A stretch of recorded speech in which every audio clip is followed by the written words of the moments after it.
Welcome back to another video. Today, this is a story of how freshman and sophomore year has changed my life forever. Viewer discretion. Some parts of this story will make some of you viewers uncomfortable, so if you feel like you're gonna feel uncomfortable watching this video, I would politely suggest that you stop watching this video and leave. But let's begin.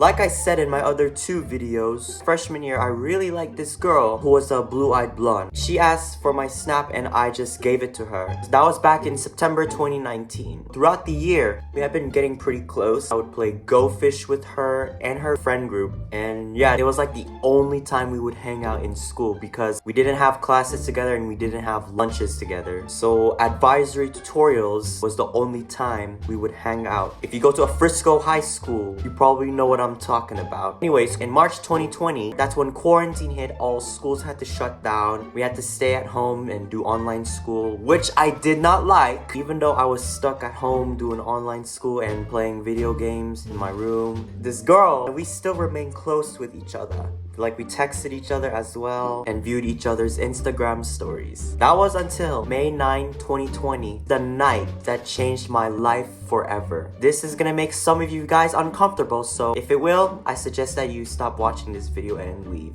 But continuing on with this story, my parents hosted our own shabu shabu restaurant. It wasn't really a restaurant, we just invited a single mom and a boy. That night we ate dinner. I had like plenty of noodles, rice, and meat. Later on that night, this boy that my parents invited, we were chilling in my room watching YouTube. All of a sudden, I needed to take a so bad. So what I should have not done was leave my phone with him. It was in the middle of a YouTube video that we were watching, and once I got back from the toilet, he showed me that he was on the profile of the girl I really liked and that I was close with as well. So what he did was that if this is gonna make you uncomfortable, please leave. But he liked all her old Instagram posts, and I said, "Oi, what the bro?" Because of that, to her, that made me look creepy to her. Like, he invaded my personal space and her personal space as well. After all that, I had to kick him out of my room and I banned him from my room. Because of that, that made me look creepy to her when it was not me who did that.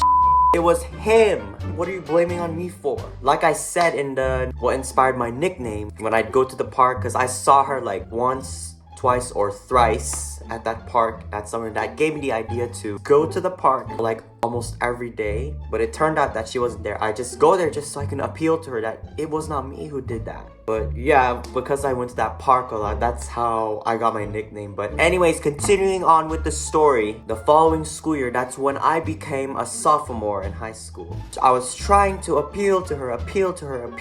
Well, I would follow her because I'm just trying to appeal to her that it was not me. Can we just at least be friends again? It lasted for like 6 months. And during those months, from May 9, 2020, I started to become rude to that boy. Like I said, I banned him from my room. I cussed him out as well, even if he doesn't do anything. I remember he would apologize to me like every time he sees me. I never forgave him. Disclaimer, this next part will make some of you guys uncomfortable, so again, if you're gonna feel uncomfortable, I suggest that you leave. On February 4, 2021, I got called to my assistant headmaster's office. They made me sign a no contact form. I was not allowed to talk to her. I wasn't allowed to contact her anywhere on social media. I wasn't allowed to go near her as well. Or if I do, I just pretend that she's a stranger to me. After I signed that, I got even more mad at that boy. So I cussed him out more. I smashed one of his PlayStation 4 controllers because I wanted him to know how it feels. So I smashed it and I told him, I ain't paying for that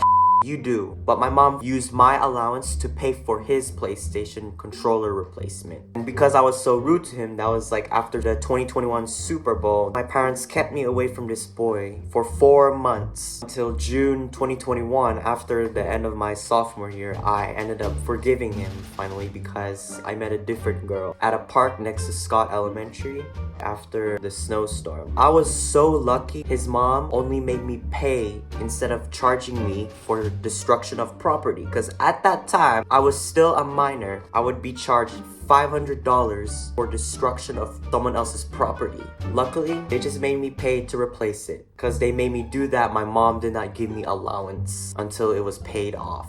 It was like about $100 worth of PlayStation controllers. He had 2. This made me realize that if he never did what he did that night, then this girl I really liked, we could have been a thing right now. Also, I don't think that I would be famous like I am right now, like on TikTok. I wouldn't know a lot of people from this school called Lebanon Trail High School as well, because I know a lot of people there, but yeah. So I would say this is something I wouldn't forgive my mom for, really, because she had to be careful with who she invites. There's this other family who has a kid who was in the 3rd grade at the time of my freshman year. Now he's in 7th grade. He should have invited him, who was younger than that boy who ruined my life, because all he does is just play video games on his iPad. He doesn't like watching YouTube as much as I do. If my parents invited him instead of the guy that ruined my life, then this girl I really like, you know, we would be dating, and I don't think I would be famous like I am right now. So this is the end of the video. My apologies for making some of you guys uncomfortable, but thank you guys for watching, and I'll see you in the next video. Peace out. Oh wait, also I forgot to mention, I would have been moved on from high school. I wouldn't have a lot of friends who are currently juniors or 2 years younger than me. It would basically be like I would just be focused on her instead. So bye everyone, and peace out.